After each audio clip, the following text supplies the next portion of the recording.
أهدوا أملاك سلام تنا هؤلاء كوران وكوراتن خاطر مدوات المدار حنا قنهاتكم جابر أملاك سازت نحنا إخواري مسكن مون لهم معلتي الدمقاش حيزنا قريبنا لنا أنا لهم معلت الدمقاشنا ممهر تكل هيمانوت يوم تقول زرو ممهر تكل هيمانوت قبل جابر أبا أقسم يونيفرسيتي ممهر سنة لسان جزيو بناي بيت خريستيان ناون كاسيسيو بناي حديثاتون أبو قرابة جزي خمس تمرقوا ممهران حدايو لذي ممهر تكل هيمانوت زلنا صانحيت حبيكم تصنحوا مسانا اختكاتولنا أو قداي لو بيت خريستيان وانا وخمتاتن زعبا بيت خريستيان بار حفشام كنزارة ربنا مو أبزي اختكاتولنا بجابر سم نتصوعكو تكل هيمانوت أب مرحب أب مديانا خمحزون أبقسم كيرنا أو قداي لسانة جز ذاتك كيرنا نيرنا عبي مويا وزخانة إنسانان مبرهن ذهاونا مدبات الله وساتهم مدسيركم كتا مدبات يوم كتا خفارات يوم كتا رئيوام تخليهم لما عالت دماء أبلو بيت خرسيانا وقداي زعبات هتر إنا خمزارتينا نمر دنقاشنا هونكم أو سيان بديا استوديو أما على ترخيكم كالم حتزنا محاب سلازم أسعفهم بتعمي زمن مسكن توراتي هذا اللي يعني نور نتعمي زمن مسكن مو يغني لنا ممر كم ممهرنا بيت خريستيان بتي زمناوكم أو كله تمرتون زلكم ويا نتعلمون كتملكتوا بمنفسا ومنصرون بتي مويا أكاديميون كتريوا تدخلوا ممهر هلو زلنا بيت خريستيانون كم زت حساس ود بيت خريستيان زلوا واناوي نبيت خريستيان نقدها تملكتكم مبرهن خطونا بزي سلز ترهاكم تعملنا مسكون كدقيمة استي زلنا يو زمن كفل زمن إسران حالن كفل زمن ينان ولو خاب تحرق بلات ويتا يسوس كريستوس اختشح عامت حالفنا لنا ما نفت اختشح حالن مخينا يسر زلنا نبر إسران حالن كفل زمن ناتب على إيو زصوع أبز زمن زيد ما بزحات حدش نجارات مس تكنولوجي مس تمرتي مس سلطانة مس مناورو محبرسب زملكاتو كافتي قدمي خلتشح عامت كويتا أبزنا برلو كويتا نزابيت خريستيان زيا بدمو أبز مسرتلو وان مس زنبرو كيدتات نتحازنا أبز زمن زلا بيت خريستيان نتشعر استوحاوا لأختو ويكاتل أخو بيت خريستيان تلوخو كريستوس نمجل قال انتاي عينت تسميتي زكبر الله تلوخو بيت خريستيان عم مبال عسران حادم كل زمن انتاي كمسل الله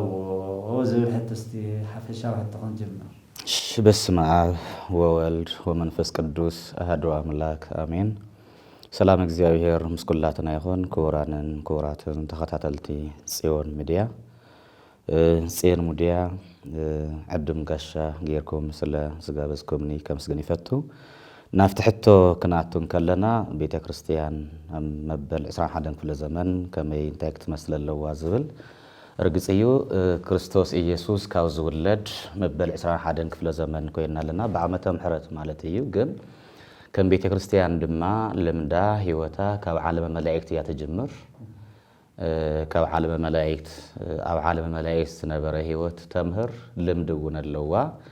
زقاتمو ودكاتن هيوتن كاب 9 نجد ملائكة أفتح حنتن أفتح هيوتن كون خلو تحد نجد كودغن كله زود كاتن تنكرن زي عقباتو نامهرات اللمسيايا بحق لبونا بحق وريت نابلت حزد ما بحق وينجل تنبر زلا بيت كريستيانيو سلازي زمانات النامببت زمانات نقمرت ببحر زمانات نزقل زمصوا تغوانفو فتناتات نابدهت مسيايا ابز حزلنا يو زمن جن اتا بيت كريستيان عامة فدا عامة كناني ويدما عامة محرات إلى عندنا عامة عالم إلى عذ مبل شوعات تشحن حمشت مئتين 10 شمون ثانية يترك بيت كريستياننا جن بتي لما دوا كواس راجن بعامة محرات ناي بيت كريستيان حيوس رخبت له دحنا رخبت له سلازخنا بزي كواس راتلا سلازي بيت كريستيان يتقدم بنقدادم قدم كله وانجيل يحسب بخز قبا وانجيل بجلسي أو كله በብዕድሚኡ በብፀትኡ በብኸባቢኡ ክተባፅሕ ይግባእ ትቐንዲ ዓብዪ ልእኽቲ እዚ ስለ ዝኾነ ወንጌል ክተባፅሕ ዝግባእ እዚ ዘመን እዚ ከዓ ከምቲ መተርጉማን ዝብልዎ ብኣፍ ዝመፀ ብኣፍ ብመፅሓፍ ዝመፀ ብመፅሓፍ መልስ ብኣፍ ዝመፀ ብኣፍ ብመፅሓፍ ንኽትመልስ እሲ በዚ ድልው ኩን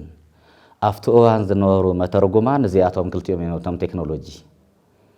ሰባት ብኣፎም ስሕተት ይኹን ሓቂ ከምህሩ ከለዉ እቲ ሓቂ እዩ ነቲ ስሕተት ከዓ እንደገና ብኣፎም መልሲ ይምልሱ ነይሮም ሰባት ድማ ከዓ ኣብ ጽሑፍ ኣብ ዝተፈላለየ ጽሑፍ ወይ ብዝተፈላለየ ምዕባለ ትግዘ ዝፀሓፍዎ ተኮይኑ ከዓ ጽሒፎም እውን ይምልሱሉ ነይሮም እዮም ኣብዚ ሕዚ ዘለናዮ እዋን ከዓ ዘመናዊ ቴክኖሎጂ እዩ ዝተፈላለየ ዓይነት መሕልፊ ማሕበራዊ ሚድያ ኣብ ሕድሕድ ኢድ ሰብ ዳርጋ ዝበፅሐ እዩ ኣብ ሞባይሉ ኩሉ ዓለም እንታይ ኮይና ውዒላ በብሰዓት ዝከታተለሉ እዩ ስለዚ ቤተ ክርስቲያን ነዚ ዘመን እዚ ንምዕዳግ እንተኮይኑ ከምቲ ኣብ ቆሮንቶስ ምዕራፍ 9:22 ዘሎ ኣነ ነቶም ድኹማት ምእንቲ ክረብሕ ድማ ምስኣቶም ድኹም ኮንኩ ይብል ቅዱስ ጳውሎስ ኣብቲ ዝኸዶ ሃገር ነቲ ዘሎ ህልው ኩነታት ገዚኡ ህልው ኩነታት ተዓዚቡ ብህልው ኩነታት ነቶም ህዝቢ ካብቲ ዝነበርዎ ውድቀትን ክሕደትን ጸልማትን ናብ ብርሃን ናብ ጥንካረ ናብ ሕይወት የውፅኦም ነይሩ ስለዚ ቤተ ክርስቲያንና እውን ቅዱስ ጳውሎስ መምህር ስለ ዝበለቶ ዓብዪ ኣቦ ጌራ ኣኽቢራ እውን ስለ እትሪኦ ዓብዪ ኣቦና እውን ስለ ዝኾነ ስለዚ ናይ ቅዱስ ጳውሎስ ኣብ ወንጌል ዝገብሮ ዝነበረ ኣገልግሎት እስካብ ንምእመናን ንህዝቢ ናብ ክርስቶስ ንኸቐርብ ናብ ቤተ ክርስቲያን ንኸምፅእ ሕማም ሕርሲ ሒዝነሎ ስለይኹም እናበለ ይጭነቕ ከም ዝነበረ ቤተ ክርስቲያን እውን ሕዚ ክትጭነቕ እዩ ዘለዋ በዚ ጉዳይ እዚ ክትጭነቕ ደቃ እቶም ዝጠንከሩ ተጠንክር እቶም ዘይጠንከሩ እውን እቶም ዝጠንከሩ ንኽትሕሉ ንኽትዕቅብ እቶም ዘይጠንከሩ ንኽትጠንክር እቶም ዘይመፁ እውን ንኽተምፅእ ክትከይድ እዩ ዘለዋ መድሃኒ ዓለም ኢየሱስ ክርስቶስ እውን ተርኢና ከከም ወቕቱ እዩ ዘምህር ዝነበረ ኣብ ዘርኢ ተረኺቡ ብዘርኢ ኣብ ማሕረስ ተረኺቡ ብማሕረስ ኣብ ጉዳይ ተረኺቡ ብጉዳይ ምሳሌ መርዓ እንዳዲኪዮማስ ኣብ ተፈላለየ መንገዲ ብወቕቱ እዩ ነዚ እውን የቅዱስ ያሬድ ነቲ ወንጌልን ነቲ ናይ መዝሙረ ዳዊትን ከከም ዕለቱ ከከም ሰዓቱ መዲብዎ ዘሎ ስለዚ ኣብዚ ሕዚ ዘላ ቤተ ክርስቲያን ከዓ ነቲ ቴክኖሎጂ ክትዕድጎ ክትጥቀመሎ ትክእል ኣለዋ ነቲ ቴክኖሎጂ ንሱ ብዝበለፀ ሕዚ ኣብ ዓውደ ምሕረት ካብ ዝርከብ ህዝቢ ኣብ ዓውደ ማሕበራዊ ሚድያ ዝርከብ ህዝቢ እዩ ዝበልፅ ኣብ ዓውደ ምሕረት እኳ ተረኺቡስ ዓውደ ማሕበራዊ ሚድያ ዝከታተል ሰብ ኣሎ ኣብ ቅኔ ማህሌት ኣትዩ ኣብ ዓውደ ምሕረት ኮይኑ ኣብ ስብሰባ ኮይኑ ምስ ሚድያ እዩ ዘሎ ኣካሉ እዩ የፍቲ ዓውደ ምሕረት ዝርከብ ዘሎ እምበርን ሕሊና ኣብቲ ማሕበራዊ ሚድያ እዩ ዘሎ ስለዚ ነዚ ማሕበራዊ ሚድያ ክእለትን ፍልጠትን ዘለዎም ሰባት ኣሰልጢና ኣምሂራ ብዘየዋፊራ እቲ ህዝቢ ክትዕድጎ እዩ ዝግባእ እቲ ዘመን ክተንብቦ እዩ ዝግባእ እዚ ተዘገይሩ ናይ ቤተ ክርስቲያን ፈተና ዓብዪ ፈተና እዩ ክኸውን ምክንያቱ ሕዚ ኣብ ገዛ ተረኺቦም ሰብኣይን ሰበይትን ዘየውግዕሉ ግዜ እዩ ዘንዮ ውሉድን ወላድን ዘየውግዕሉ ግዜ እዩ ዘንዮ ድራር እናተደረሩ እኳስ ማሕበራዊ ሚድያ ምጥቅም ስለዚ እዚ ንኮይኑ ኣብቲ ማሕበራዊ ሚድያ ዘሎ እከይን ክሕደትን ዓመፅን በደልን ኩሉ ንኡ ዝሽፍን ተኾነ ልዕሊኡ ክትከይድ ሓሊፋት ክትከይድ ይግባእ ተዘይኮነ ከዓ ማዕረማዓሪኡ መልሲ ንኡ ዘርክብ ንኽመርፁ ልክዕ ከምዚ ሓደ ናብ ሓደ ጉዳይ ኮይና ተፈላለየ ዓይነት ምግቢ ቀርበልና እሞ መሪፅና ንበልዕ ዝጠቕመና ዝሃንፀና ንበልዕ ስለዚ ቤተ ክርስቲያን እውን ተፈላለዩ ሊቃውንቲ ብቡልያት ድዩ ብሃዲሳት ድዩ ብሊቃውንቲ ድዩ ምስ ዘመን ከመይ ይኸይድ ንመናእሰይ የይናይ ንህፃናት የይናይ ንኣረጋውያን የይናይ ንገባራት የይናይ ብዝብል ቦዚና እናሰርሐት እናዋፈረት ቦዚ ክትሰርሕ እታ ቤተ ክርስቲያን እውን ክትጥንክር ይግባእ ምክንያቱ ቤተ ክርስቲያን ክንብላ እንከለናሲ ኣምባሳደር ክርስቶስ እያ ኣምባሳደር ክርስቶስ እያ እንተኢልና ሃዋርያዊነት ኣምባሳደር ክርስቶስ እዩ ሓደ ካህን ሓደ መዘምር ሓደ መምህር ናይ ክርስቶስ ኣምባሳደር እዩ ሕዚ ኣብ ተፈላለዩ ሃገራት ዘለው ኣምባሳደር ሃገራት ናይ ኣሜሪካ ኣምባሳደር ኣብ ዝኾነ ሃገር መፅኡ ናይቲ ዝመፀላ ሃገር ጉዳይ ኣይኮነን ኣብቲ ሃገር ንሱ ንኣሜሪካ እንታይ ዝጠቅመሎ ኢሉ እዩ ዘፅንዕ ወይ ድማ ንኣሜሪካ እንታይ ዝጎድአሎ ዝጎድእ እንተሃልዩ ከም ዘይጎድአሉ ከም ኩኖ ከጥፍኦ ዘይጠፍእ እንተኮይኑ ዝጠፍአሉ ናብቲ ዓዲ ሕድሕድ ነገር ሪፖርት ይገብር የብፅሕ ይሕብር እዩ بدحريو انتس بحابريتا بمخري خدوو انتس بسمع خدوو انتس بقلبت خدوو سرحو زيايا اب ኢትዮጵያ ተመጽዩ ወይ በኤርትራ እንተሃልዩ ወይ አፍሪካ ዘሎ ስለ አፍሪካ አይኮነን ጉዳይ ስለ አሜሪካ ጉዳይ ስለዚህ ቤተክርስቲያን ከዓ ጉዳያ ዛዕባአ ሰማያዊ ሕይወት እዩ ሰማያዊ ሕይወት እዩ ክንብለን ከለና እቲ ሰብ እቲ ስለ ቤዛ ዓለም ዝተሰቅለ ስጉኡ ዝቆረሰ ደሙ ዘፍሰሰ መድኃኔ ዓለም ኢየሱስ ክርስቶስ ወልደ እግዚአብሔር ሕያው ወልደ ማርያም ስጉ ምዃኑ ፈሊጡ ተረዲኡ አሜኑ በቃሉ ኸይዱ መንግስት አምላክ ክወርስ እዩ እዚ ንኽገብር ከዓ አምባሳደራት ክርስቶስ መምህራን ካህናት አለው ስለዚህ ዞም መምህራን ካህናት እዚአቶም እቲ በመጽሐፍ ዝመጸ በመጽሐፍ በአፍ ዝመጸ በአፍ ዝተባሃለ ቀደም ተጻሒፉ ዘሎ ሕዚ በፌስቡክ ዝመጸ በፌስቡክ በዩቲዩብ ዝመጸ በዩቲዩብ በቴሌግራም ዝመጸ በቴሌግራም በዋትስአፕ ዝመጸ በዋትስአፕ መልሲ ዝህቡ ደቀ መዛሙርት መልሲ ዝህቡ ካህናት ከተስልጥን ከተምህር ከተሐሪ የለዋ እዚ እንተ ዘይተገይራ እቲ ትዘርኦ ዘላ ዘርኢ እሾኽ ዝሓንቆ ኣብ መንገድ ዘትርፎ እዩ ስለዚህ በዚህ መሰረት ቤተክርስቲያን መንፈሳዊ ትምህርት ወንጌል ምስ ቴክኖሎጂ በሐጽሩ መንፈሳዊ ትምህርት ወንጌል ምስ ቴክኖሎጂ አጣሜራ አስማዕሚያ አታሐሳስ አዋሃሂዳ ከተከይድ ንመናእሰይ ብዝርድኦም ቋንቋ ንአዛውንቲ ንህፃናት ብዝርድኦም ቋንቋ ገይራ ከተምህር بحلفي أبز حز وأنا 21 كفل زمن كم تماتيوس وإنجيل معرف 14 زلوا وجن ورا وجن كيناتن ورا كيناتن هزب لعل هزب يزبل كخونيو وأنا زي كريستوس كم مخانو تزمن زك عرب زل مخانو فلتوا أبرهم كم زلوا فلتوا استبحلوا زي زنيو بحلف بهاجرنا خا عبيي سفح كينات تخايدويو حزوني كايد زلوا بزي كينات مخنياتو زي سنلبونو አእምሮኡ ሕልንኡ ይጉዳ ይህሰይ ዘሎ ስለዚህ ነዚ ማሰይት እዚ ዘድሕን ቃል ወንጌል ከልይ እዩ ነዚ ጉድአት እዚ ዘድሕን ዘሐድስ ወይ ከዓ ነዚ ጉድአት እዚ ከመይሉ ተላቂቁ ምስ ህይወቱ ምስ ቤተክርስቲያኑ ክነብር ከም ዘለዎ ከርድቅ ከለለው ካሊ መንፈሳዊ ስነልቦናዊ ማህበራዊ አፍቲ ኹናትን ዝነበረ ህዚ ማህበራዊ ጉዳያት ንስደተኛታት ዝተፈላልዩ ስደተኛታት አለው እቲ ስደት ስነልቦናዊ ስደት ክኸውን ይኽእል እዩ አካላዊ ስደት ክኸውን ይኽእል እዩ ዓንተቦ ኣብ ቤተ እግዚአብሔር ኮይኑ ማሕበራዊ ሚድያ ይጥቀም እዩ ተይልናዮስ ሕልናዊ ስደት ዝገጠሞ ህዝቢ እዩ ዘሎ ስለዚህ ተዓዛዓበ ከዓ ሕልናዊ ስደት እዩ አካላዊ ስደት ምንም ፀገም የብሉን ስጋዊ ስደት እዩ ብሕልንዎ ሃገሩ እዩ ዝህሉ ብሕልንዎ ምስ ክርስቶስ እዩ ዝህሉ ስለዚህ ስነልቦናዊ ዝጥንክረሉ ማሕበራዊ ጽግማት ረድኤት ትገብረሉ ክትረድ ነቶም ካብ ሕሞራ ካብ ተፈላለየ ወሰን ወሰን ሃገሮም ተሰብሲቦም ናብ ማእኸል ኣትዮም ዘለው ህዝቢ ከም ማቴዎስ 25 35 ተቐሚጡ ዘሎ ጸሚኤ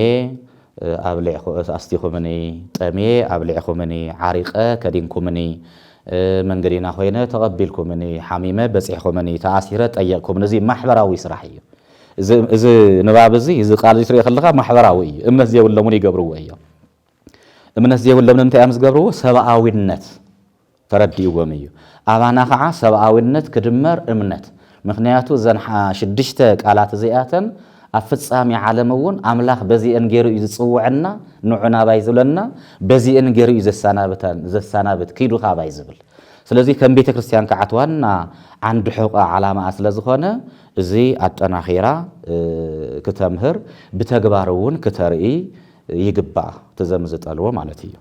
በጣም ጽቡቅ خبرت ያበለይ ቀስሞ ተልእኮ ቤተ ክርስቲያን ምፍላይ ድማ ምስቲ 21 ክፍለ ዘመን ህላውና ቴክኖሎጂ መሰረት ዝገበሩ ጉዕዞታት አለው ተዓለም እቶም ጸላእት ቤተ ክርስቲያን ኩሉ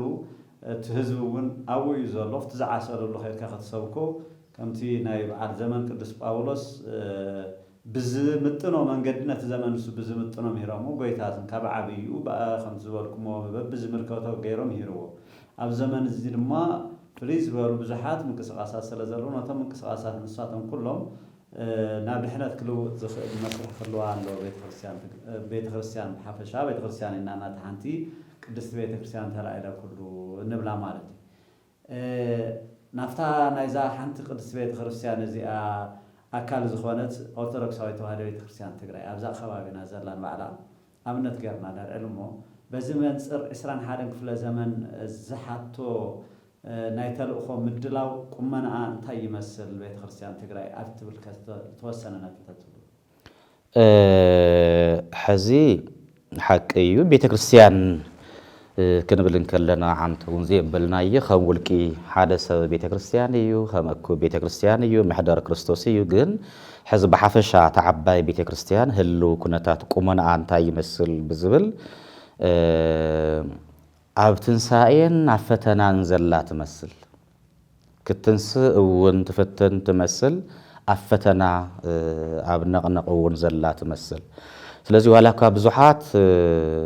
اتابيت كريستيان انت لايلو كل ويكا كلاويت حوارياويت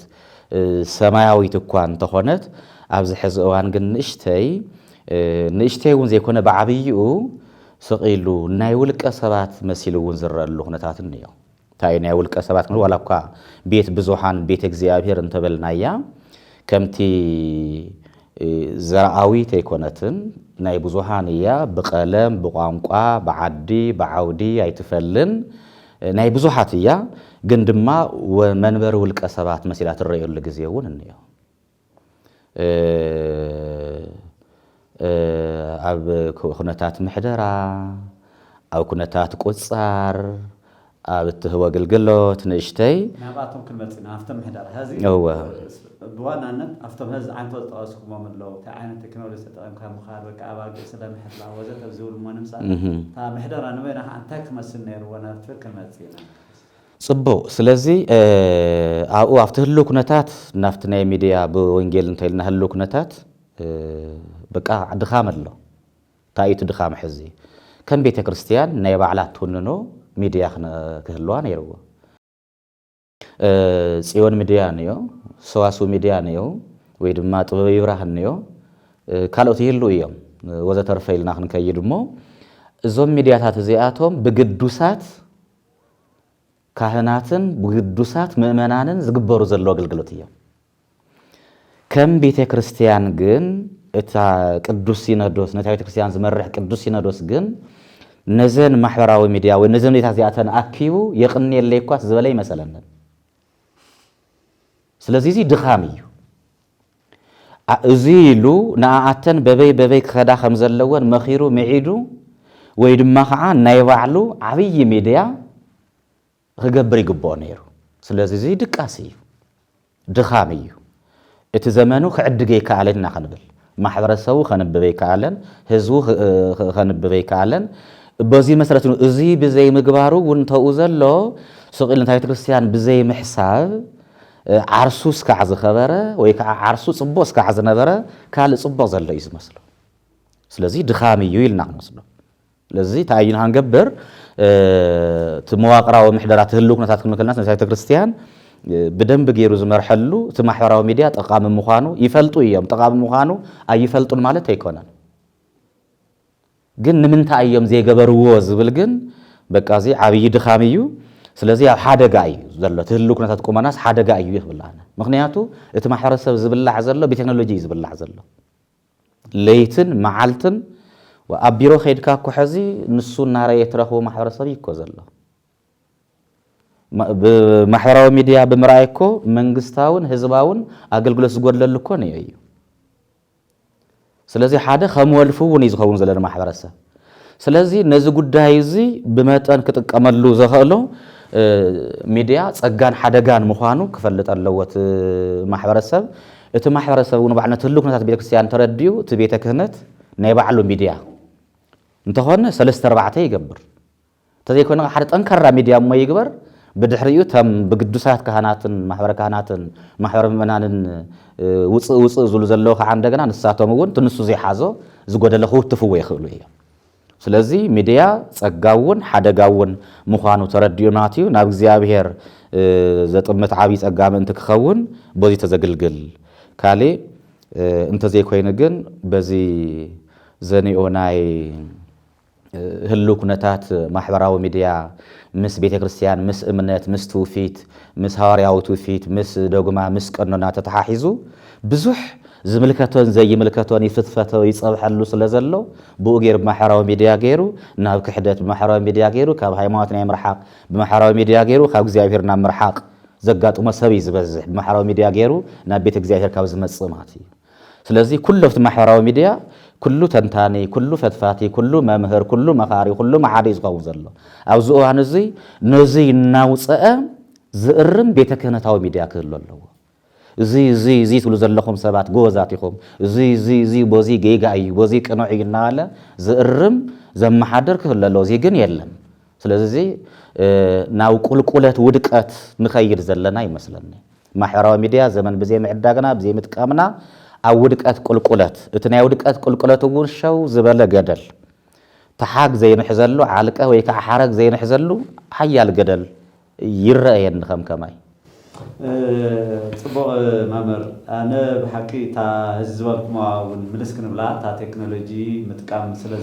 ዘቐድምና እምበር ካልኦት ነጥብታት እናመፃና ክንሪኦም እንዲና ምስቲ ዘመን ዝምጥን ነቲ ዘመን ክበፅሕ ብዝኽእል حواريو أجرلوتا خدفتم زجبا أبيت خرسيان أو مبدأ إسرائيل حدا كتنكح اللوانة زمانون كتريقه خد سعره خد حلفه خد كلا اللوات أنا أسمع على ثم زمرت تصاوب وتات كتمل السلوات بزوركم ومسرت كافتا ميديا حنس لزعاركم وقت أمي حنت زرعكم على تمتاني راجل يردوا يوم تقام النتو ويلكم نيركم ممر مالت يردوا يمكن بالكلنا نهر تردي أموات تخوينهم دامو زي تتقامل ويك أخذ تقامل زي سرحوا نازل ونيا مسأنا كم ميديا تيجي ميديا قد أمثلة زرعكم كتب جس كلا أبسمين أمريكا جميرس حرم عالم لخم حبر كهنات مست أنا خرج ما بعالم بلخم حبر كهنات مرار حبورد تشيمهم الله فصرت صراحة تشيمهم الله صراحة نياتات تمديهم الله يا صراحة في الله يفتح أسوان كبان جزء نمجمع جزء ساتلايت كاب زوجات بيت خريستيان ميديا انتهاليا سين ميديا نيرا نمجمع جزء ساتلايت ميديا زوجات أنا تقرأنا مالتي يكون دامبر تي زجبر دقاف تمجمع كابس والسنة بيت خريستيانات دقاف جيرنا على نيرن كابون الحر بقى شلل نايم بالنجارات خير كم النابل أنا خم تسويتنا عبيد تسويتنا يورنا كم تهز ولا زلهم سابيت خريستيان كم تكال ميديا أبزمن زين أكيد نسل زليا تميديا بعلو أنا خمين يرو ولا خمس سنة ينوسنو كم دليت ساعتي نيرنا بيت خريستيان وعلى خد وصلت ميديا مو استمسرت الله ميديا جرات أنا خير تعبي نايت بيت خريستيان نايم تناخر صراحنا أنا صراحنا نير نمبر بميديا قاتلنا خنا برولو ما يناس خوينو ونيكون نيرو قاس نا واتينا يو تولم دينا وسخنا هنكر كلنا مستين فوتو فلتاتنا أيو أو تنحنا زلوا إذا قاس تدالو مجو قاس قبل زي العينات خناتات كتر كلها بحكم ويرداتهم دي وانتو كالي وانتو استخوه بززام أبزان كربا إيوان زقات أما حقوافات بعالتاتهم مبلعلي زقات أما حقواف قاس نمقرام يخون نمستخال يخون نمعرى يخون حانت جيزي خالستو هابت مجلس وصائي دافيرو ناميديا خرز المريحنات سينا قاداس أبحر هذا نسمعه بميديا ده مو بيت خرسان تما هذا كوينا ناولت ميديا خنا عقوه بميديا منتهى لو تخمس يلونا أفنا زدنا جورونا زين هالو خم يجيرون دامو ترديهم كانوا لهم نخل زبر ون يلعل اللي أنا خم أنا سرد وصلات وصل خلو خونو أبحر هذا خا تميدياس كم تعنتو ممر زبالكم متابعة خريستيان نايب عالتاتهم كجوا فتم ميديا ونس نايب عالتاتهم متابعة خريستيان ويكا نتي حق وانجيل ويكا نتي ناي صباح مسرح عم زرقح خنطف كلوس نالوات نعاي زي موكس كان زعينتون بترتات يرأي ولا بتكبر بقلت أي خنمو كم سمعتها نساتهم من ملكات ندحر كل خموكس كوينو دحر بزحنا قرات كنا الخال سلازي رديت نحن حق رابحنا ميديا تردياتهم دياتا لعلوا بيت كانت زمرح زلوا نايتا بيت خريستيان زمرح زلوا سلازي رابحا موعد بو توسخون بسرتو هلو خناتات نايت من اسي نايتو عالم النيو هزبي سمعتو رديتو زبلو ناتاتون كناد علينا مونز الزمن زين ممتان تتساقم كام الرداء أدلاء سلازخوانا تتساقم كام زي من الرداء الزبقاسوون بزحات قلتها سلازرائنا سلوهم نزيهم كلهم كم مواقرة ومفتحي خون زخيل مواقرة ومحاور كابز قباء محازون خون يخيلوا استي محدراوي مواقر وكا تو محاوراوي قرصي امنتاي بركلو نت زمن زمتل اغلغلوت بزهب لكعديو تقانيوس توديوس دو نامبان دخيد دلو كم بيت خرسيان تقرأ أنا هزونا وكأزلنا مو أفتح محدرة بيت خرسيان تقرأ كابلا على بيتكنت جميرو كسع سباخا راح يكون دو كتبن ما جم أبى نفسي همو تفلت وياهم كسع نفس حلوة خرصوص مقاسة واقعية أنا بيت خرسيان حدرامو كسع تحتنا مورد محاورة انتهي يمثل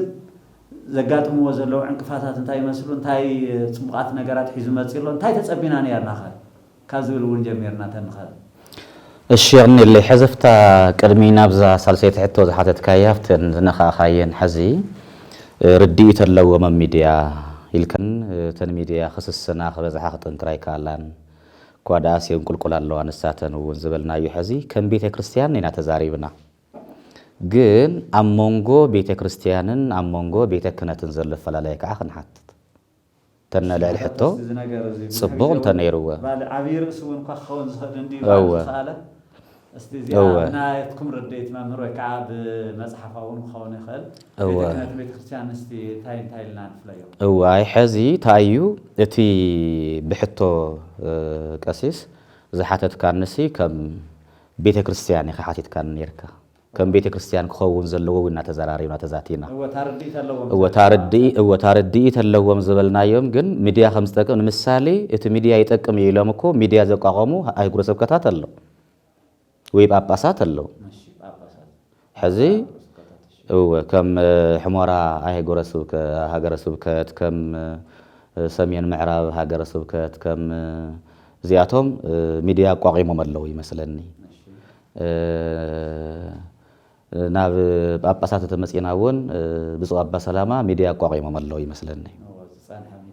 صنح ميديا لو كالوت كل يخليو مثل زي فاتكو ويو ስለዚህ እዚኦም ከቋቁሙ ከለው ትራውሑ ተረዲኦም እዮም ግን ትራውሑ ክንዲ ዝኣከ ተረዲኦም ወንምንታይ ወናምን ባሃቲ ኣብዝበል መጽያ ሓደ ተሓንቲ ቤተክርስቲያን ዓብይ ሚድያ ዘይገበሩላ ጽቡቕ ይንሱ ሕዚ ታ ቤተክርስቲያን ኣይኮነን 3-4 እስከ 10 ሚድያ ተትወነነውን ይንእሳ እምበር ኣይበዝሓ ሕዚ አፍቶም ርድኢት ኣለዎም ክንብሎም ከለና ቤተክርስቲያን በዚ ይጠቅማ እዩ ሕዚ በአፍ ዝመጸ በአፍ በመጽሐፍ ዝመጸ በመጽሐፍ መልሰሉ ኢላ ተርጉማ እዚ እንተምሂራ ስለዚህ ቀጽልካውን በኻሊ እንተመጽኡን በኻሊ መልሰሉ እዩ ምናልባት እኮ ንውልቃቶም ስም በዘይ መጥቃስ ንውልቃቶም አክቲቪስት ዝቆጸሩ ሰባት እኮ ከለው እዩ አክቲቪስት ቆጽሮም ስለንሳቶም ጽቡቕ ክጽሐፍ ለንሳቶም ሞገሳን ምስጋናን ንኽጽሐፍ ዝገብሩ ኣለው እዮም ስለዚህ እንታይ እዮም ተረዲኦም ዘለው እዚ ሚድያ ጠቃሚ ከም ዝኾነ ተረዲኦም ኣለው ምናልባት በጋጣሚ እገለ ክንዱዚ ይበኒ እገለ ክንዱዚ ይበኒ ኢሎም ዝዛረው ሰባት እውን ስለዘለው ካው ከዓ ኣነ ኩል ሰዓ ስለ ሓደ አካል ዝጽሕፍ እንተኾይነ አፍቱ ጉዳይ ንሱ ዝኾነ ነገር ኣለኒ ማለት እዩ ብጽድቅ ክኸውን ይኽእል ብረባሕ ስጋ ክኸውን ይኽእል ብሰማያዊ ክኸውን ይኽእል ስለዚህ አሞንጎ ቤተክርስቲያንን ቤተ ክህነትን ተርእና ቤተክርስቲያን ትርድኦ እያ ንምሳሌ ጽዮን ሚድያ ማሕበረ ካህናት ማሕበረ ምእመናን እዮም ሰሪተምዎ እንተይልካ ንቀሲስ ረብሓ ተረዲኦም እዮም ማለት እዩ ግን ምንታይ ከዕበይዎ ዘይከኣሉ ዘይቀጽልሉ ዝብል ትሕቶን ዓኻ ክምልሶን ኣብ ካሊ ክኸይድ ግን ከም ቤተ ክህነት ድማ ሚድያ በትድሌት ቤተ ክርስቲያን ዘይኮነስ በትናይ ባዕሎም ድሌት እውን ክኸድ ስለ ዝደልዩ እውን ስለ ዝፈርሕዎ ኣይደፍኡሉን እየ ክብል ዝደሊ ምክንያቱ መስፈናውነት እውን ስለ ዘሎ ማለት መስፈናውነት ተሓሳሰባ ካብ ናይ ቤተ ክርስቲያን ክብሪ ናይ ባዕሎም ክብሪ ዘቀድሙውን ስለ ዘለው ሕዘፍቲ ሚድያ ክንሪኦን ከለና ስለ ቤተ ክርስቲያን እዚ ክበሃልን ከሎ ከምዚ ጌርና ኢሎም ዝዛረቡን ሰምዖም ኣለና ኣብ ሚድያ ወጽዮም ካፍተ ቤተክርስቲያን ዝበጽሕ ጉዳኣት ቤተክርስቲያን ዝበጽሕ ጉዳኣት ዘይሕሰቦም ተብልዕሊኦም ዝበጽሐ ሕማቕ እዩ ኢለምዎ ንኽከራኸሩ ፈቐዱ ሚድያ ዝጥቀሙሉ ዘለው ባዕሉ እዚ ሚድያ ምጥቃም እዩ ብሰባት ገይሮም ይብትንዎ ኣለው ብቴሌግራም ገይሮም ብፌስቡክ ገይሮም ብዩቲዩብ ገይሮም ከምዚ ገበርና ከምዚ ሰራሕና ኢሎም ኣብ ህዝቢ የብልዎ ኣለው ኳዳኣስ ወንጌል ክስበኽ ዝግባእ መድረኽ ገዲፎም ናይ ባዕሎም ህይወት ይሰብኩ ኣለው ስለዚ እዚ መስፈናውነት ይኽብሉ ኣነ ሰይኮነን ቀሲስ ፍጹም ዝተባሃልካ ተትበሃል ኣድላይቲ ኮይኑ ቤተክርስቲያን ይጎዳእ ተኮይኑ መልሲ ክትወል ኢኻ ሲልካ እንት ኮይኑ ሸይልካ ኢኻ ትኸይድ ንስኻ ስራሕካ ኢኻ ክትሰርሕ ዝግበአካ ነይሩ ስለዚ እቶም ኣብቲ ቤተ ክህነት ሓደ ናይ ሰብ ሞያ ናይ ዓቕሚን ፀገም ደኾን ይህሉ ይኸውን ኢለ ጥርጥር ብዋናነት ግን እቲ ሚድያ ስለ ዝፈርሕዎ እውን ከበረታትዕዎ ይደልዩን ሲልካ ትርኢ ትክውን ስለ ትርኢ ንምንታይ ሕዚ ዝኾነ ወረዳ ቤተ ክህነት ወይ ከዓ ዝኾነ ኣህጉረ ስብከት ዒልካ ክትዛረብ ከለኻ ስምና ጥፊእና ዘይስራሕና ዘይግብርና ኢሎም ክከራኸሩ ክለዓሉ እዮም ብድሕሪኡ ኣይእተወና እውን ክብሉካ ይኽእሉ እዮም ከምዚ እውን ኣጋጢሙ ነይሩ ይመስለኒ ኣብ ዝሓለፈ ዝኾነ ሚድያ ኣይእተወና ንምንታይ ስለዚ ምስ ውልቀ ክብርካ ኢኻ ትተሓዙ ዘለኻ ማለት እዩ ወይ ድማ ከዓ እቲ ሚድያ ፀገም ኣለዎ ማለት እዩ ወይ እቲ ሚድያ ፀገም ክህልዎ እዩ ወይ ንሳቶም ፀገም ክህልዎም እዩ ስለዚ ተራኻኺቦም እዚ ቦዚ እዩ እዚ ቦዚ ቤተክርስቲያን ትሰርሕ ኣለካ ተባሂሎም ክንዲ ምኻድ ወይ ድማ ከዓ ናይ ቤተክርስቲያን ኣብ ክንዲ ምቁቃም ከይንቀፉ ዝፈርሑ ሰባት እውን ክህልዩ ይኽእሉ እዮም ኢለ ይግምት ከይንቀፉ ስለ ዝፈርሑ እውን እዮም ኣክቲቪስትን ፀሓፍትን ዝቆጥሩ ዘለዉ ሰባት ኣክቲቪስትን ፀሓፍትን መቁፃሮም ምስ ውልቀ ክብሮም ምስ ውልቀ ስልጣኖም ምስ ውልቀ ዝንኦም ስለ ዝተሓሕዝዎ እዮም ስለዚ ቤተ ክህነታዊ ድሌትን ቤተ ክርስቲያናዊ ድሌትን ፈሊና ክንሪኦ ኣለና ቤተ ክህነታዊ ቤተ ክህነት ክንብል ከለና እቶም ቤተ ክህነት ዘለው ኣካላት ካብ ዝለዓለ እስካዕ ዝተሓተ ባዕሎም ክርስቲያን እንድዮም ባዕሎም ኣመንቲ እንድዮም ምእመናን ክንብል ከለና ካብ ቅዱስ ፓትርያርክ ጀሚሩ እስካዕ ህፃን እዩ ምእመናን ክንብል ከለና ካብ ከዓ ቤተ ክህነት ክንብል ከለና ከዓ ካብ ቅዱስ ፓትርያርክ ጀሚሩ እስካዕ ዲያቆን ዘሎ ናይ አገልግሎት ናይ ምሕደራ መሓወር እዩ ስለዚ እቲ ፀገም ዘሎ ኣብታ ቤተ ክርስቲያን ዘይኮነስ ኣብቲ ናይ ምሕደራዊ መሓወር እዩ ስለዚ ኣብቲ ምሕደራዊ መሓወር ብውልቀ ጥቕሞምን ረብሖኦምን ስለ ዝርእይዎ ኣብዚ ዘይክቕበልዎ ይኽእሉ እዮም ሚድያ ከዓ ዝደሊ ናይ ሚድያ ባህሪ ከዓ ዝደሊ ፀገም ነቂሱ ከፍልጥ ወይ ከዓ ፀገም ነቂሱ ከውፅእ ዝደሊ ስለዚ ፀገሞም ክንቀሰሎም ፀገሞም ክወፀሎም ዘይደልዩ ከዓ ኣብቲ ምሕደራ ክህልው እዮም ኩሎም እዮም ማለት ኣይኮንኩን ግን ኣብቲ ዓንኳር ዝተተሓዘ ወይ ወረዳ ቤተ ክህነት ወሎ ወይ በሃገረ ስብከት ብርኪልና ዓንኳር ዝተተሓዘ ነገር ፀገም እንተሃልይዎ ቀሲስ ፍጹም እንተኮይኑ ተሓዚኑ ንሱሲ ቀሲስ ፍጹም ወይ ቀሲስ ተክለ ሃይማኖት እዚ ክዝረበልና የብሉን እንተይልናዮ እቲ ሚድያ ንሱ ቀፂልና ይነቕርቦ ስለዚ ቤተ ክህነት ናይ ምሕደራ መዋቕር እዩ ቤተ ክርስቲያን ግን ቅድስቲ ኩላዊት ሃዋርያዊት መንገፍ መንቀብ ዘይብላ ንጽህቲ እያ ኣብ መሓውር ግን ናይ ምሕደራ ፀገም ክፍጠር ይኽእል እዩ ስለዚ እቲ ርድኢት ከም ዘሎ ኮይኑ ኣብቲ ሓፈሻዊ ብዝበለፀ ንቤተ ክርስቲያን ኢልካ ምኻድ ግን ፀገም ኣሎ እዩ ንቤተ ክርስቲያን ሓሲብካ ምኻድ ግን ፀገም ኣሎ እዩ ንቤተ ክርስቲያን ሓሲብካ በዚእያ ብዘመን በዚእያ ትዕደ ዝኽእል ዝብል በቃ ውልቃዊ ረብሓ ውልቃዊ ስልጣን ውልቃዊ ዝና ካብ ምድላይካ ዝተለዓለ ፀጋምካ ዝነቕሳልካ ሚድያ ኣይተቕርበንን ስለዚ በዚእ እዩ ዘሎ ነዚ መፍትሒ ክኸውን ዝኽእል ሕዚ እቲ ህዝበ ክርስቲያን ነተን ንቤተ ክርስቲያን ዘግልግላ ዘለዋ ሚድያ እናረአየ እናፅንዐ ክሕግዘንን ድጋፍ ክገብረለንን ኣለዎ ምክንያቱ ምእንቲ ከምህራ ነታ ቤተ ክርስቲያን ሕይወት ክኾና ነታ ቤተ ክርስቲያን ሕይወት እንተኮይነና ነታ ሃገር እውን ሕይወት እየን ዝኾና ስነ ምግባር እምነት ንጽህና ቅድስና ዘለዎ ክርስቲያን ወይ ምእመን እንተፈርዩ ንሃገሩ እውን ሓሳባ እዩ ንህዝቡ እውን ሓሳባ እዩ እንኳን ንሃገሩ ንህዝቡ ንፍጥረት ዝርህርህ ንፍጥረት ዝሓስብ ዝሓዝን ክርስቲያን እዩ ዝኸውን ስለዚ ቦዚ ምክንያት እዩ እቲ ኣብቲ መንጎ ርድኢት ኣለዎምን የብሎምን ክንብሎም ንኽእል ናፍቲ ምሕደራ ንቐፅል እስቲ ናፍቲ መሓውር ኣብቲ ውሽጢ ቤተ ክርስቲያን ዘሎ መሓውር ቤተ ክህነት ሕዚ መሓውር ቤተ ክህነት ክንብል ከለና እታ ቤተ ክርስቲያን ኣላ ነታ ቤተ ክርስቲያን ዘመሓድር ከዓ ቤተ ክህነት ኣሎ እቲ ቤተ ክህነት ከዓ ከምታ ዓንተ ዘልናዮ ካብ ቅዱስ ፓትርያርክ ጀሚሩ እስካብ ኣፃዊሁት ዘለዉ እዮም ስለዚ እስካብ ኣፃዊሁት በሪ እስካብ ዝዓፁን ዝኸፍት በብብርኮም በብደረጃም እስካዕ ናብ ቅዱስ ፓትርያርክ ይኸይድ ስለዚ ኣብዚ ኣብ ምንታይ ደረጃ ይርከብ እንተይልና ድኻም እዩ ዘሎ ሕዚ እውን ከመይት ድኻም እንተይልና ሕዚ ምሕደራ ጽቡቕ ምሕደራ ኣሎ ኢልና እውን ይንደፍር ማለተይ ኣብ ቤተ ክህነት መሓወእቲ ምሕደራ ሰንሰለቱ ኣሎ ብጣዕሚ ጽቡቕ እዩ ፈለማ ሕዚ ኣሎ ኢልና ይነብልን ክብል ከለኹ ፓትርያርክ ኣሎ ሊቀ ጳጳስ ኣሎ ከምኡ እናበለ እስካዕ ታሕቲ ይወርድ ሰንሰለቱ ጽቡቕ እዩ ግን ኣብቲ ኣከባቢኡ ኣፈጻጽምኡ ግን ድኹም እዩ ከመይ ክብል ከለኹ ሕዚ ኣብዚ ሕዚ ህልው ኩነታት ተርእና ሕዚ ጠንካራ እዩ ነታ ቤተ ክርስቲያን ብደንቢ ብዝግባእ ይኸዳ ኣሎ እዩ ኢልና ንምዝራብ ኣይንኽእልን ከመይ ዝብል ትንሪኦ ዘለና ትዝበሃል እቲ ሚድያ ባዕሉ ዘይምቁቋሙ እቲ ናይ ወንጌል ተበጻሕነት ካብ ላዕሊ እስካዕ ታሕቲ ንምሳሌ ብዝሓዚ እዋን ናይ ወንጌል ተበጻሕነት ኣብ ከተማታት ኢኻ ትሪኦ ኣብ ገጠር ይርአ ይሐይሽ እምበር ኣብ ከተማታት እውን እኹል ይማት ኣይኮነን ግን ይሐይሽ እዩ እንተንእሱ ክመሃር ዘለ ሰብ ኣብ ከተማታት ደሓን እዩ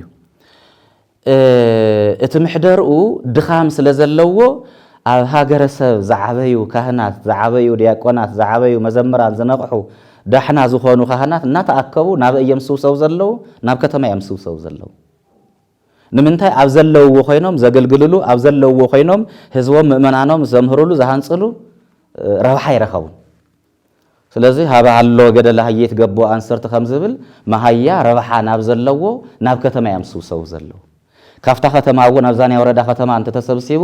ታዝሐሸት ናይ ዞባያ ናብ ኣይኸየ ታዝሐሸት ናይ ክልልያ ናብ ኣይኸየ ታዝሐሸት ናይ ሃገርያ ከምናለ እስካብ ኣሜሪካ ክኸይ ዝደሊ ካህን እዩ ዘሎ ስለዚ ኣብዚ ምሕደራ እዚ እዚ ካህን ከምዚ ዝኸይ ዘሎ ካህን ከዓ እንደገና ኣገልጋሊ እውን ዘይኮነስ ቁጻር እዩ ዝኸውን ዘሎ ከመይ ማለት እዩ ሕዚ ወንጌል እንተርኢና ሃዋርያት ዝሰብክዎ ዝነበሩ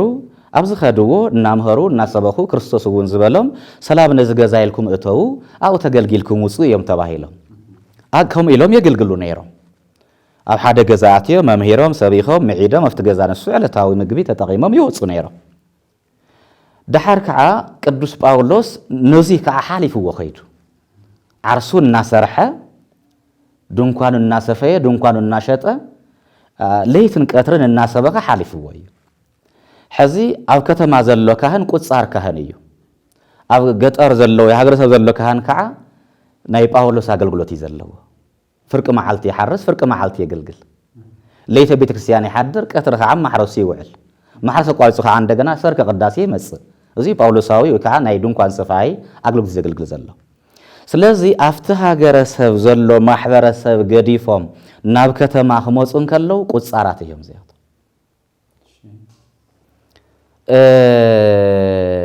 ምክንያቱ ኣብ ከተማ ቤተ ክርስቲያን ደልዮም ኣይኮነን መጽዮም ኣብቲ ገጠርያ ቤተ ክርስቲያን ነይራ ኣብ ከተማ ዘለው ምእመናን ደልዮም ኣይኮነን መጽዮም ኣብቲ ገጠር ዝገደፍዎ ምእመን ኣሎ ስለዚ ኣብታ ከተማ ይኸዱ ኣብኣ የገልግሉ ንኸገልግሉ እውን 4 5 10 ካብኡ ንላዕሊ ደገ ክጸንዑ ይኽእሉ እዮም ስለዚ እቲ ሰናይ ምሕደራ መሓውር እንተ ዝነብር ነይሩ እቶም ሊቃውንቲ በብ ዘለውዎ ተቐሚጦም ነቲ ህዝቢ ከገልግልዎ ምግባር ይከኣል ነይሩ እዩ ንምሳሌ ኣብ መቐለ ዩኒቨርሲቲ መምህር ኢኻ ኣብ ካሊእ ዩኒቨርሲቲ ዘሎ ናትካ ዕድመ ናትካ ኣገልግሎት ናትካ ብርኪ ትምህርቲ ዘለዎ ምሳኻ ማዕረ እዩ ኣብ ከተማ ዘሎ ካህን ግን ንእሽተይ ክእለት ዘለቶ ምስተብ ገጠር ዘሎ 5 6 ዓይነት ወይ 4 3 ዓይነት ሞያ ዘለዎ ካህን ኣይነጻጸሩን እታ ብዲቁና ኣብ ከተማ ዘሎ ዲያቆን ካፍቲ ቡሊን ሐዲስን ወይ ከዓ ማህሌትን ድጓዓን ዝማሬ መዋሲትን ዝተምሃረ ሊቅ እቲ ኣብ ከተማ ዘሎ ዲያቆን ይበልጾ ብጠቕሚ ንሱ የለን ስለዚ ነዚኣቶም ዘየነጻጸረ መምህራን በብ ዘለዎ ኸቢሮም ንኽሰርሑ ብዘይ ምግባር እቲ መሓውር ድኹም እዩ ድኽመት ኣለዎ ካብዚ ተላዒሉ እውን ኣብቲ ደገ ጸኒዕኻ እውን ወይ ብዝኽየድ ብኢድካ ኸይድካ ኢኻ ትረኽቦ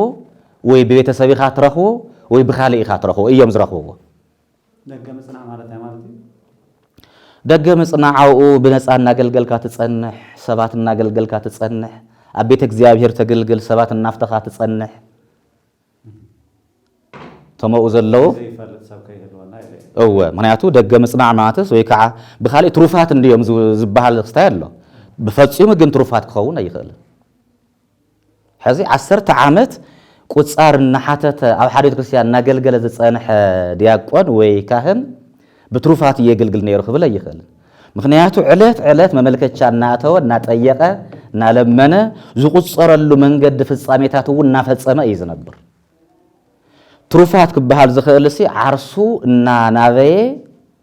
عرسو نا جزء ويكعنا محدرة كافتا زلتنا يسرحوا ساعات تجلجلو إيو ويكع خابا ما هي أنت زي تقبلو إيو تروفات كبهال زخل سلزي قصار يوم قبل كله ونفتح قصار حزب مبزحته قصار يقبل كله نمثالي أبزوريا كتماتات زني أو بيت كريستيان نتعزى ناي شوعته شمنت ناي 10 كيلومتر كاب كتما رحقت زلوان ناي 10 كيلومتر رحقت زلوا بيت كريستيان كافتا بيت كريستيان نسا أفتح كتما شوعته شمنت كانت تقصيرو ملو سومن يوم زقلقلوا با اتن ترفع سنبت كيدم نتا بيت كريستيان نسا يقلقلوان سنبس زي قدس على بيت كريستيان يا سنبس زي قدس زي عطنا كريستيان ونيوا حز نزياتن بزي محساو تمحاور اصنيعو بتروفات نابزي بل نابزياتكم بتروفات كيدكم اغلغلو زي مبالو وي كعنا اتن زغلغلو مزمرانن كهنا زي موصارو زي نتو زل مؤمن اي حسبلون اي تጨነቀሉን ናቱ አባግዕ ናቱ ምእመናን ናታቶም አምባሳደር ናታቶም አገልጋሊ ሙኻኑ አይተረዳን እኳ ዳአስ ሕዝቡን ካፍተን ጥራሕን ዘለዋ ቤተ ክርስቲያን መጽኡ ቁጸሩን ክብልን ከሎ ይቁጸር በተ ዘመን ዝጠልቦ እንተስ ወገናውነት ድዩ እንተስ ቤተሰብነት ድዩ እንተስ መውስቦ ድዩ እንተስ ብጉቦ ድዩ ይቁጸር ስለዚህ እዚ ቁጻር እዩ አገልጋሊ ይኮነን حزي نايغلغلو ترفان ودنت زنبرو نيرو زسب زي ويزم سواسي نايغلغلو ترفان تو زنبرو نيرو بس ترف ساعتن وصيو ما بقى زلاي لمون كيدم كغلغل يخل نيرمو زي تغبرن زلبز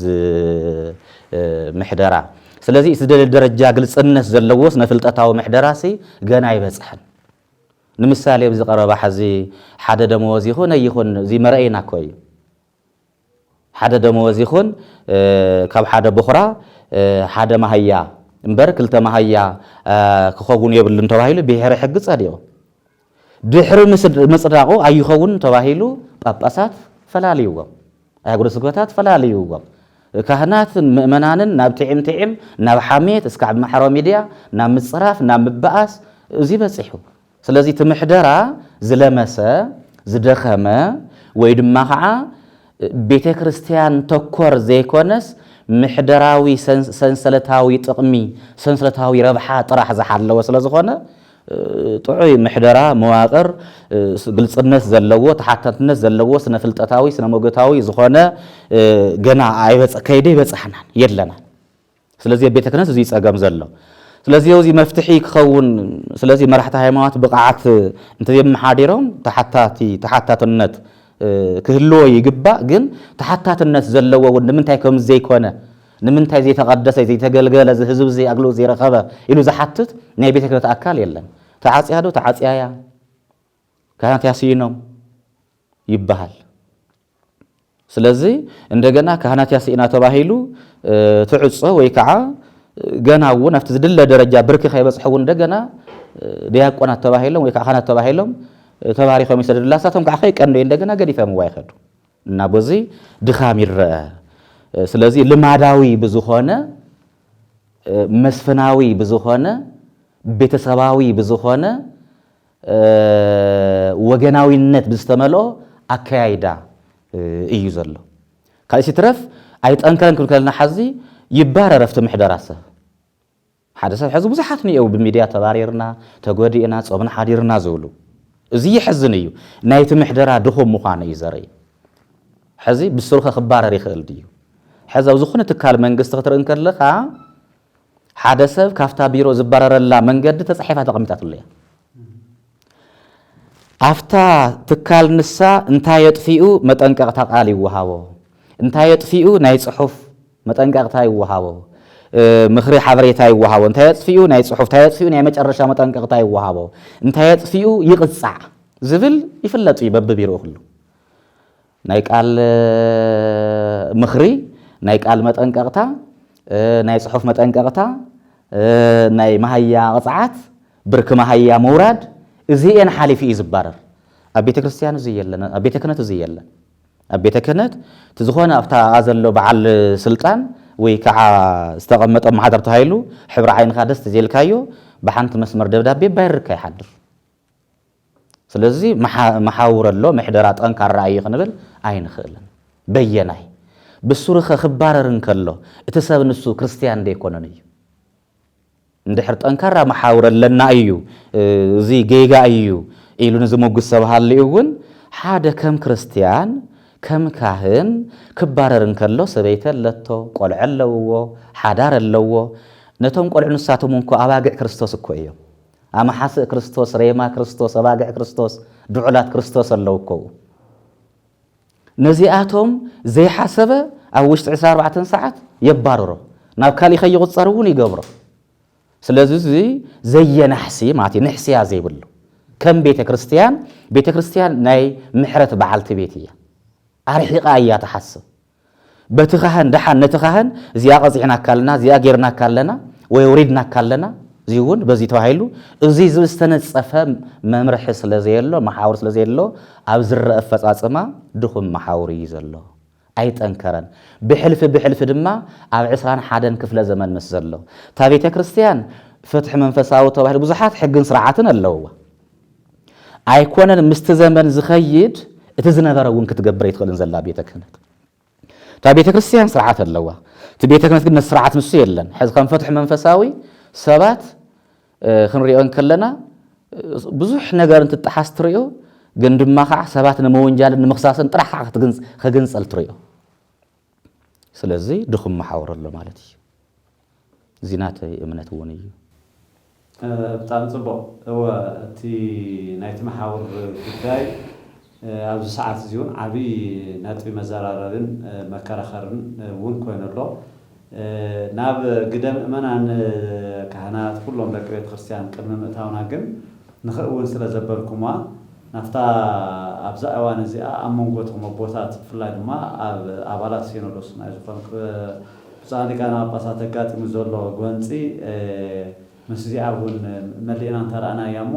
ካብኡ መለስ ኢልና እንታይ ክንገብር ኣለና ናብ ዝብል እንተመፃና ፅቡቅ ክኸውን እዩ ግን ቅድሚያ ዘረዓልኩም ሓንቲ ነጥቢ ስለ ካህናት ቁጻራት ዝብል ነገር ኣብጽይኹም እሞ ኣገልግሎት እንድሕር ሙሉእ ግዜ ዝሓትት ኮይኑ ዘሎና ማዕረር ብዙሕ እንተኮይኑ ብልክዕ እቶም ክሕለው ዘለዎም ኣባጊዕ ክንጎይ እንተልየና ኮይኑ ቁጻር የድልየና እንድዩ ማለት ቁጻር ማለት ነቲ ቁጻር ዓላማ ዘይኮነስ ንኸገልግሉ ሰርካብሰ የድልዮም እንድዩ ውላዳት ዘለዎም ከደቆም ከምቲ ህዝብ ኮይኖም ከዕብዩ የብሎም እንድዮም ጎና ጎን ክልቲኡ ክሰርሑ ሁሉ ዝኽእሉ ኩነታት ከምችው ድዩ ማለት ኣብ ስራሕ ለይቱውን ስራሕሉ ዘመን ኢና ዘለና ኣብ ቀትሩውን ሰሪሑ ኣብ ዝቅደሰሉ ሰዓት ስራሑ ናበይ ይግበሮ ደቁ ከዳም ዓሲሞቶም ናይ ስጋ ደቁ ንኽምግብ ክብል ነቶም ናይ መንፈስ ደቁ ከዳሞም ዓዝ ሕቦም ምናልባሽ ታቆጻር ትብል ከም ዘይድላይ ዲኹም ተቅርዋ ዘለኹም ወይስ ነቲ ቁጻር ዘይኮነ ዓላማውስ ነቲ መንፈሳዊ ሓደራ ክርስቶስ ወይ ከዓ ዝዓበየ ሓለዋ ባጊዕ ከቀድም ነይርዎ ንቅርሺ ጥራሕ ዝጓየ ዘሎ ትብል ዲያም ጫታ ዘላታ ንሳታ ነገር ንሳ ዝብል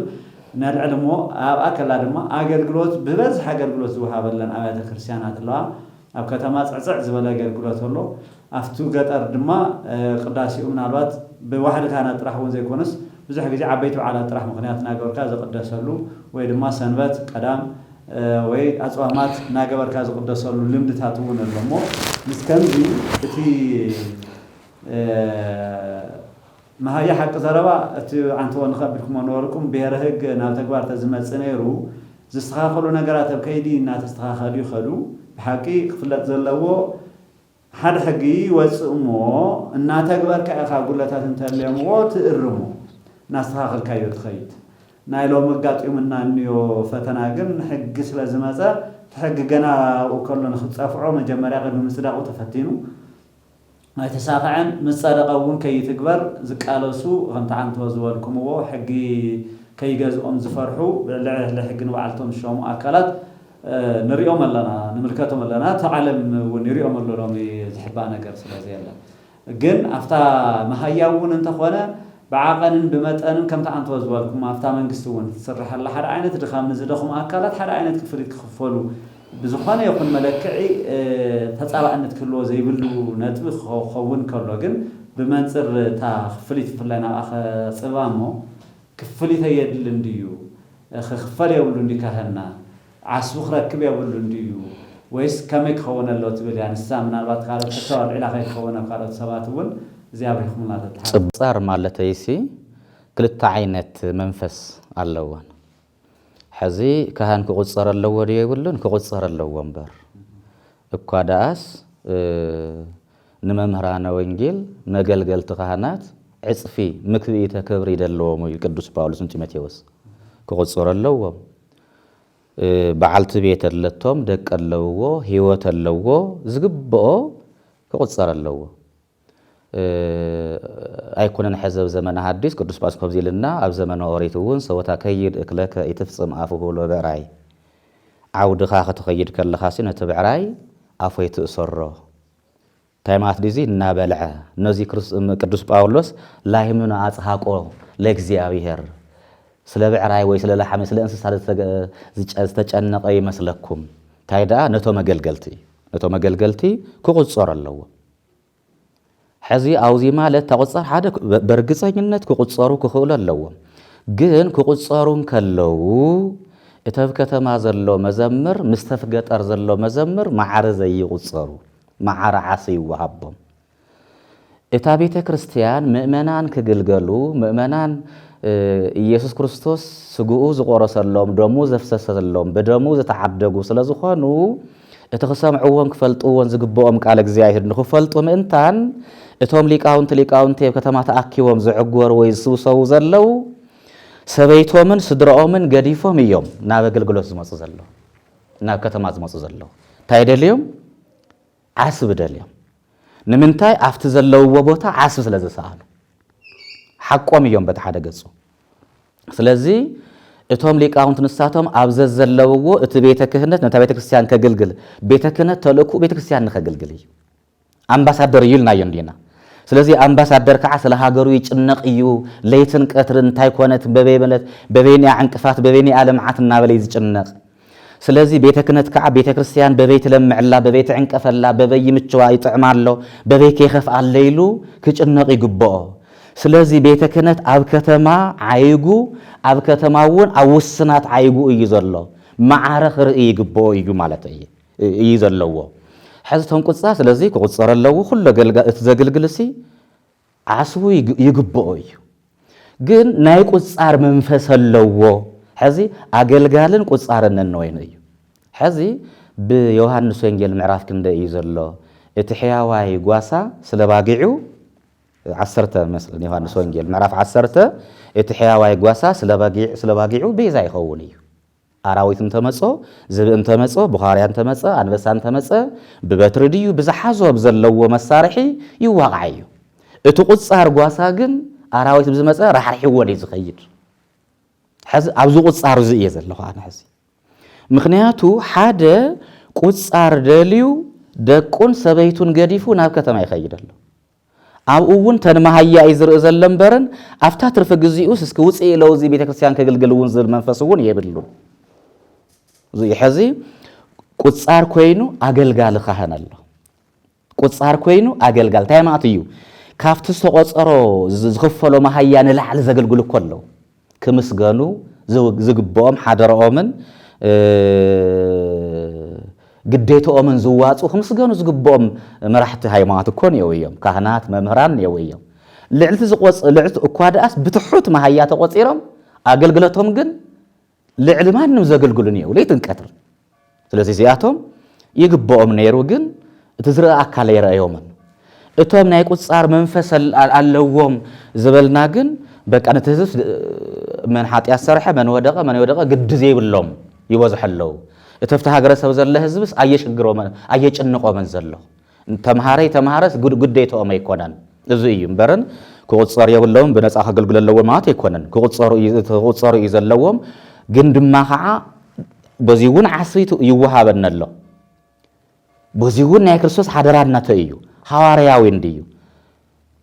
ስለዚ ናይ ሐዋርያ ስራሕ ንኽሰርሕ ግዴታ ኣለዎ ግን ከምኡ ኣይኮነን ሕዚ ከምቲ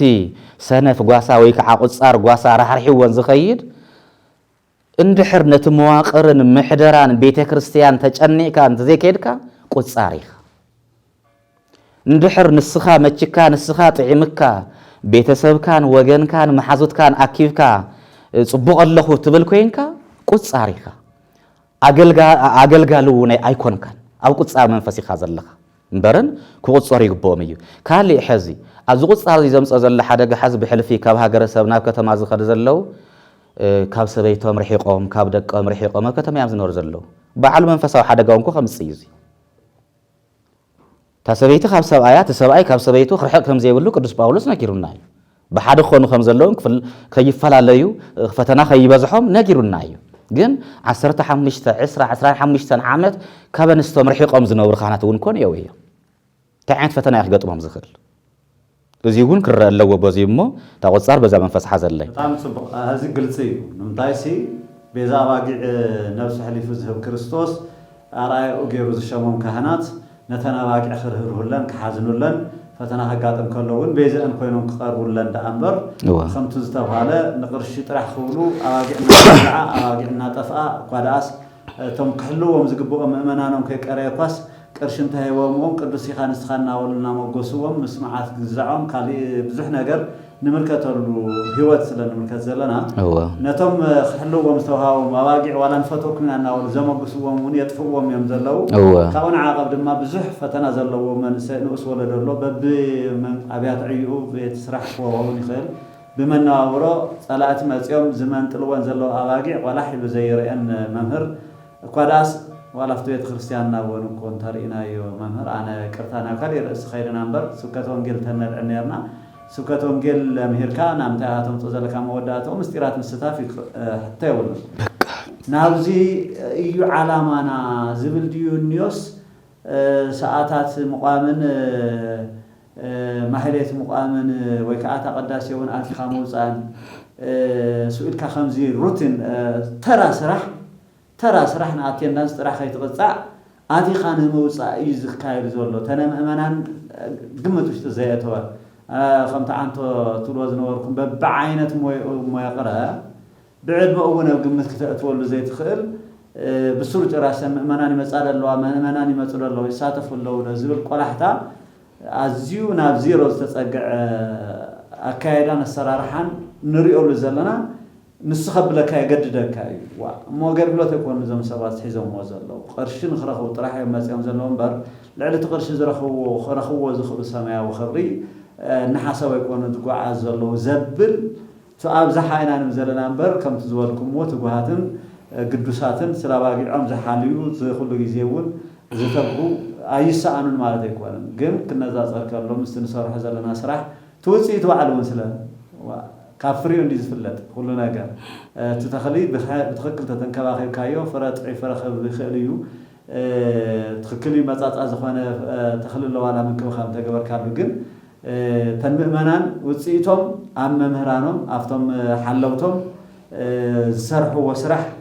خرينا يوم تنيرو إزلنا جن خامين لازم بجنس ختمة سلازل اللغات زيابا ساقل سيا كانوا سخلا دحنا زياب أمان تاني أمثيل كقسيس ناتنا حساب ونا يكون ذا حساب زي نلا سباتهم كي يخرجهم عدمستي كي يخرجهم من تانسي هسكيل تنبيه هسكيل معرف ساسان 4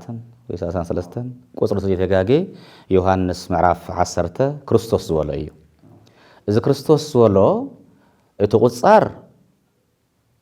أواجع راح يخير يتبع النواي تحيا واي قواسا بسلواقع مسواتي هبي زولا أقدمو جن نبي حزقيال كومزي بلهم يلو خعنا جيرون يريو هو نتهم قواسوت إسرائيل هو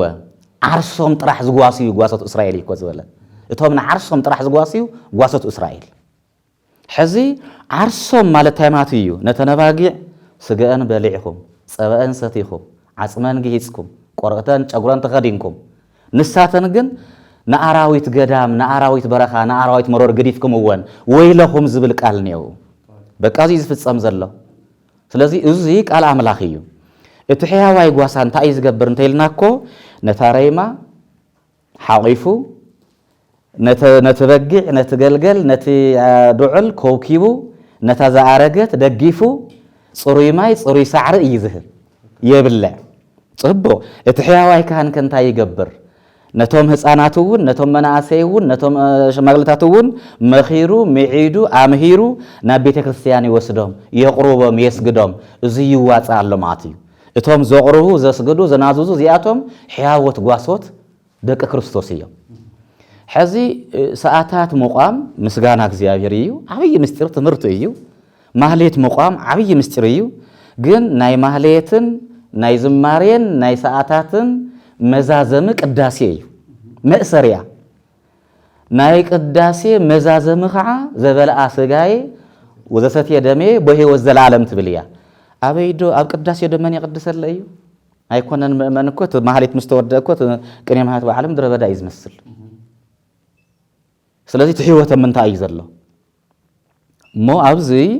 እዚ ቃል እዚ ሲ ክርስቶስ አቅዲሙ በነብይ ሕዝቅኤል ተዛሪቡ ወጸንሐ دحر كعب بعلو تزاربو عرسون بعلو سلباقيعو أم مسكال تساقيلو رأيو نهارياتون أو يوهانس عسر تشديش تخمز بلو نام مكرا يزلو خاكم زلخو كاغاية تعاويني خب مكراخ بس حكم يسلاس ما يلو أيني هاريادو أريقو حميم ميتي أيني هاريانا أيني هاريادو حميم أريقو ميتو ميو سلة كريستوس زبالو مكو سلة قال أملاخ قال وانجيل حليو مكو إيوم قال يوم تساقيلهم قال يوم تقاليتهم قال يوم تمنتلهم قال يوم تغوريتهم زماتو بكازي آية حزدا أنا حزقنا لا تخوينا أينا أريقنا حميمنا مركوز حزنا نموز ذلنا كم تبهر زاف من مسز مسا ززو النابلنا تأمن النحلفنا نقزي أبهر نقدفنا تحادراناتنا نقدفنا من مسز مسا لنسقع مالت ممس زمص حساب ممس زمص رؤيت ممس زمص حدش ነገር ውጽይት ናረናት ለንጽጋዩ እቱ ወንጌል እናገደፍና ማለት መምስ ዝመጽ አክል ከለሁ እቱ ናይ ዓላማ ወንጌል እናገደፍና አይ ኩቃ እንድየ አይ እገለኹ ሁሪ እንድዮም አይ ከምዚያት ከውን እንድያ ደሞዘይ ከቅንሱ ላይ እንድዮም ከባሩን እንድዮም ስለዚህ ተከባሩን እንድዮም ናይ መባረርን ናይ መቁፀርን ሕግ ስለዘይብላ انت دلي زقصرو انت دلي زبار ስለዝኾነ በዚያ ፈሪሑ ይነብር بخاليون زي አይና خريا እዚ ቃል አምላኽ እዩ ቃል መንፈስ ቅዱስ እዩ እዚ ሕዚ ግን ንሪኦ ኣለና ኳዳስ ኣብ ግብረ ሐዋርያት ምዕራፍ 10 ቁጥር 29 ነብ ዘሎ ቅዱስ ጳውሎስ እግዚአብሔር መንፈስ ቅዱስ ነተም ጳጳሳት ነታ በደሙ ዘዓደጋ ክሕልው ከምዝ ሸሞም አምሂሩ መዒዱ ኣብ 29 ከዓ ብዳሕራይ ዘመን ግን ነታ ቤት አምላኽ ነቲ መጓሰ ነቲ ህዝቢ ዘይርሕርሑ ጨካናት ክመጹ እዮም ዝብል እዚ ጭካኔና ንርኢ ዘለና ሕዚ ኣብቲ ሃገረሰብ ዘሎ ራሕሪሕና ዮብ ከተማ ተኣኪብና ኣብቲ ከተማ ዘለውን ንምሰል ብሱ ብዝደልዮ እምበርን ሕዚ ከየቕረብካ ከስገድካ ተቐቢርካ እየኮ መምህር ንሳ ኮይንካስ ከየቕረብካ ከስገድካ ቀቢርካ እዮ ቀቲልካ እየኮ ኢኻ ዘለኻ እግዚአብሔር بعدم يوسيد وله ግን ሕዚ ቀታለ ነፍስ ኮ ኢኻ ትኾን ዘለኻ ተኻህንኮ ቀታለ ነፍሲ ዝኸውን ዘሎ ሓደ ሰብ ብፋስ በበትሪ ሰብን ተቀቲሉ ነፍስን ስጋን ይዝፈል ዘሎ ቀቲልዎ መንግስቲ አስሮ ሕጊ አስሮ ተከክል እዩ ካህን ከዓ ከየቕረበ ከየስገደ ከየነሰህ እንተቀቢርዎ ቀታለ ነፍሲ እዩ ምክንያቱ እቲ ብስጋ ስጋን ነፍስን እንተፈልዩ እቲ ካህን ከዓ ነፍስን እግዚአብሔር ይዝፈል ዘሎ ነብስን እግዚአብሔር ይፈልስ ስለዘሎ ደሞም ካባኹም ከቀበልየ ይዝል ሕዙና ብስቂየ ዘለዩ ስለዚህ እዚ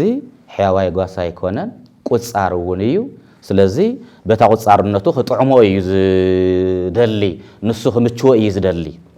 እምበርን ኣብቲ ቁጻር ሓደ ሰብ ተኽሊ ተኺሉ ኣፍርዩ ቆሪጹ ፍረ ይበልዕ ሓደ ሰብ ግራት ሓሪሱ ኣለምሊሞ ኣልሚዑ እኽሊ ይበልዕ ይኽደን ይሰቲ ስለዚህ ዝተገዘአ ዘመህረ ዝማዓደ ካህን ከዓ ካብኡ ክበልዕ ክሰቲ ክወሃቦ ግድን እዩ ሕጊ እዩ ስርዓት እውን ኣይኮነን ግን ኣይና ዝሰርሕ ንመን እዩ ዝግብኦ ግን ሕዚ ድኽመት ኣሎ መን እዩ ዝሰርሕ ዘሎ ንመን እዩ ዓስ ዝግብኦ ግን ሕዚ ምናልባት ዝግብኦም ብዙሓት እዮም ብኡ ልክዕ እውን ዘይግብኦም ከዓ ብዙሓት እዮም እዚ እዩ ካልእ ኣፍታ ናይ ሊቃነ ጳጳሳት ኩነታት